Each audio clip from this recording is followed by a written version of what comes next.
Hello students, இன்னைக்கு வீடியோவில் நம்ம ஸ்டேட் போர்டு +1 அக்கௌண்டன்சி சப்ஜெக்டில் 8th சாப்டரில் exercise sums 2nd and 3rd பார்க்க போகிறோம். நான் உங்கள் ஹோஸ்ட். வாங்க இப்போ வீடியோக்குள்ளே போகலாம். From the following particulars of Kamakshi traders, prepare a bank reconciliation statement as on 31st March 2018. இதில் வந்து உங்களுக்கு 5 பாயிண்ட்ஸ் கொடுத்துருக்காங்க. ஃபர்ஸ்ட் ஏல debit balance as per cash book 10,500. அது ஓப்பனிங் பேலன்ஸாக நம்ம சம்மு போட்டுடலாம். சொல்யூஷனில் பாருங்க, bank reconciliation statement of Kamakshi traders as on 31st March 2018 போட்டுட்டோம். அதுக்கப்புறம் debit balance as per cash book 10,500, அது ஓப்பனிங் பேலன்ஸாக போட்டிருக்கோம். பி பாயிண்டில் check deposited into bank amounting 5,500 credited by bank but entered twice in the cash book.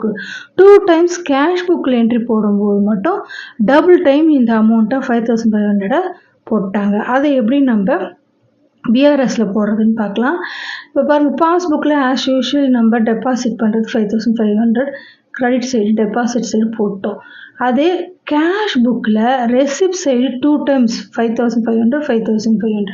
அப்போ cash புக்கில் ஆட்டோமேட்டிக்காக amount increase ஆகுதுல்ல double டைம்னு. அப்போ ஆப்போசிட் ரியாக்ஷன் என்னது?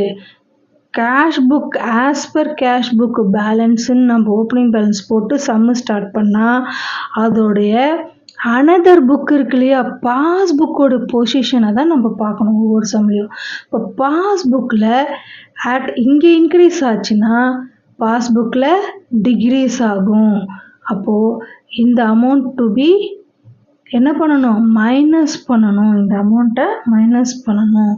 கேஷ் புக்கில் இன்க்ரீஸ் ஆச்சுன்னா பாஸ்புக்கில் டிக்ரீஸ் ஆகும். அதனால் இங்கே பாருங்கள், லெஸ்ஸில் போயிட்டு cash deposited into bank 5,500 less காலத்தில் நம்ம அப்ளை பண்ணிடணும். சி பாருங்க, sex issued and presented for payment amounting 7,000 omitted in the cash book. Check இன்னும் இஷ்யூ பண்ணிட்டாங்க, ஆனால் இதை வந்து கேஷ் புக்கில் என்ட்ரி போடலை, ஒமிட் பண்ணிட்டாங்க. இப்போ சி பாயிண்டில் எப்படின்னு பாருங்கள், பாஸ்புக்கில் டெபாசிட் சைடு 1,000 rupees இல்லையா, அதை இஷ்யூ பண்ணியிருக்காங்க. அதனால் அது ப்ரெசண்ட்டும் பண்ணிட்டாங்க 7,000. சாரி, சியில் பாருங்கள், சி இந்த சைடு கொடுத்துருங்க. பாஸ்புக்கில் வித்ட்ராயல் சைடு இஷ்யூ பண்ணிட்டாங்க, ஸோ 7,000 போட்டோம். Check issued 7,000. ஆனால் கேஷ் புக்கில் நோ என்ட்ரி ஃபார் தட், அதுக்கு என்ட்ரியே போடலை.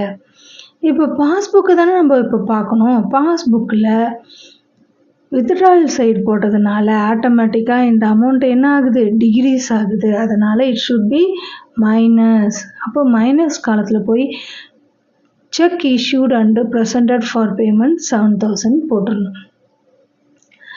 நெக்ஸ்ட்டு டியில் பாருங்கள், cheque book charges debited by the bank 200 not recorded in the cash book. Cheque புக்கோடைய சார்ஜை டெபிட் பண்ணியிருக்காங்க பாஸ்புக்கில்.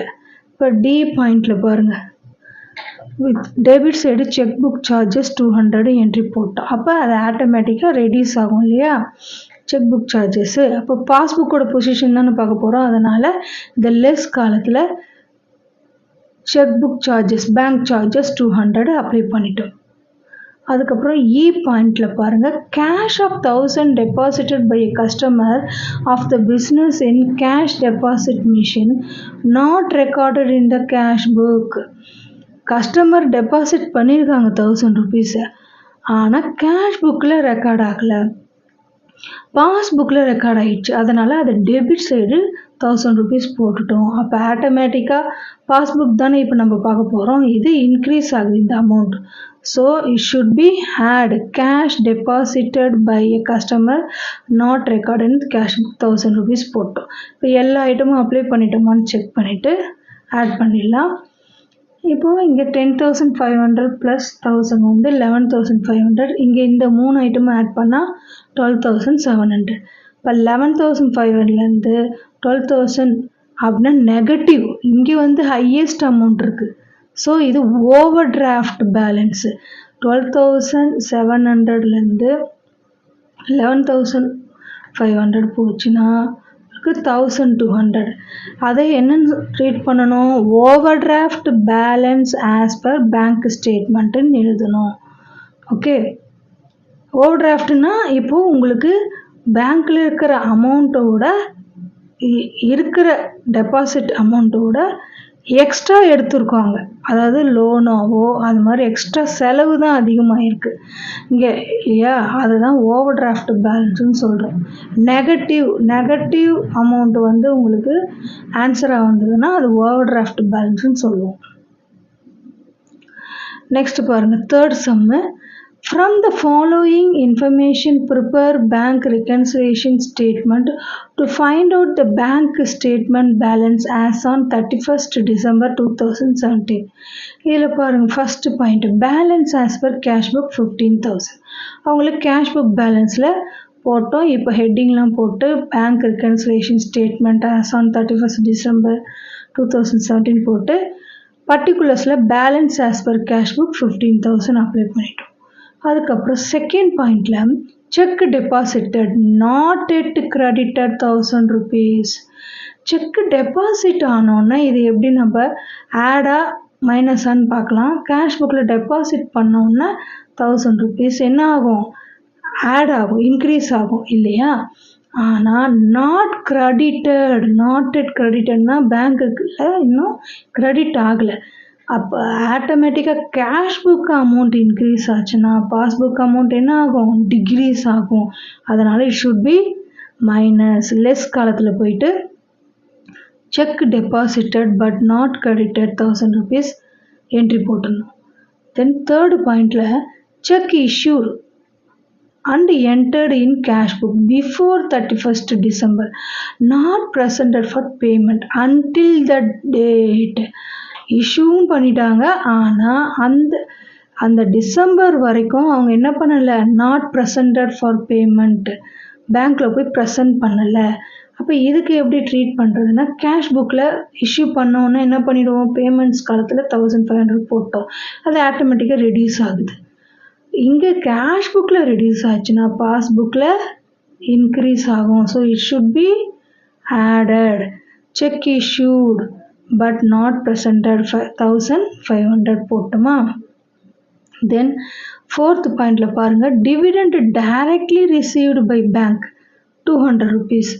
இப்போது டிவிடெண்ட்டு டைரெக்டாக பேங்க்கில் போயிட்டு கிரெடிட் ஆகிடுச்சு. அப்போது எப்படி போகணுன்னா ஃபோர்த் பாயிண்ட் பாருங்கள், டெபாசிட் சைடு ரிசீவ்டுனால டிவிடெண்ட் ரிசீவ்டுனால 200 என்ட்ரி போட்டாங்க. அப்போது ஆட்டோமேட்டிக்காக பாஸ்புக்குடைய வேல்யூ என்ன ஆகுது? இன்க்ரீஸ் ஆகுது. அப்போது இது it should be added. Dividend received 200 வந்து ஆட் பண்ணணும். தென் ஃபிஃப்த்தில் direct payment made by bank for rent 1,000 rupees. அதே மாதிரி பேமெண்ட் வந்து பேங்க் மூலிமா டைரெக்டாக பே ஆகுது, ரெண்ட் பே பண்ணுறாங்க. அப்போ அது டெபிட் சைடு அமௌண்ட்டு அப்ளை பண்ணுறோம் 1,000 rupees. வித்ட்ராயல் சைடுனால ஆட்டோமேட்டிக்காக டிக்ரீஸ் ஆகல amount. So it should be minus. Direct payment by பேங்க்கு 1,000 மைனஸ் பண்ணணும். Then sixth point, locker rent charged by the bank not record in cash book 1,200.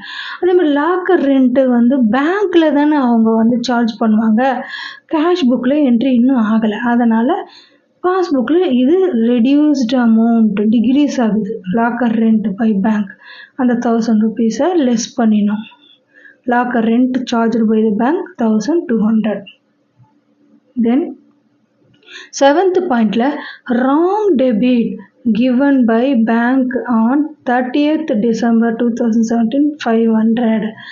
இப்போ 7 wrong debit பண்ணியிருக்காங்க. Seventh பாயிண்டில் பாருங்கள், பாஸ்புக்கில் wrong டெபிட்னாலே இது reduce ஆகும். So it should be minus. Wrongly debited in the bank 500. Then 8th point, a payment made through net banking has been entered twice in the cash book 300. 2 times entry போட்டுட்டு இருக்காங்க. 8th pointல பாருங்க, cash bookல payments sideல 300 2 times போட்டதுனால it should be reduced. இங்கே cash புக்கில் reduce ஆச்சுன்னா ஆட்டோமேட்டிக்காக பாஸ்புக்கில் என்ன ஆகும், இன்க்ரீஸ் ஆகும். So it should be add. Net payment enter twice இந்த கேஷ் புக் 300. ஓகே, எல்லா அமௌண்ட்டும் இப்போ அப்ளை பண்ணிட்டோம். இப்போ கால்குலேஷன் பண்ணிடலாம்.